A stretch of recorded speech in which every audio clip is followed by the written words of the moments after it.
La Unió Llauradora i Ramadera ha mostrat la seva preocupació per les mesures antidúmping de la Xina contra la carn del porc europea, amb arancels entre el 15% i el 62% que podrien colpejar un sector clau en la Comunitat Valenciana. El mercat, les primeres estimacions de la imposició d'estos arancels ja poden suposar i repercutir una major pressió al productor en origen i se parla d'un 1 i un 2% del descens en el preu en origen. Espanya és el primer proveïdor europeu de porc a la Xina, amb exportacions de més de 1.000 milions d'euros en 2024. A la Comunitat Valenciana hi ha 852 explotacions que venen més de 2 milions d'animals a l'any i representen la meitat del valor de la producció ramadera. El porcí també és la primera producció ramadera de la Comunitat Valenciana i representa la meitat del valor de la producció animal.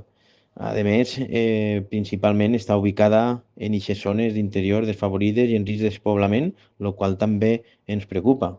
Segons la Unió, la pèrdua d'aquest mercat estratègic podria pressionar els preus a la baixa i posar en risc l'estabilitat de moltes granges familiars situades en les zones d'interior. El secretari general Carles Pèrix exigeix a la Unió Europea i al govern espanyol que negocien amb la Xina i activen mesures de compensació i diversificació de mercats.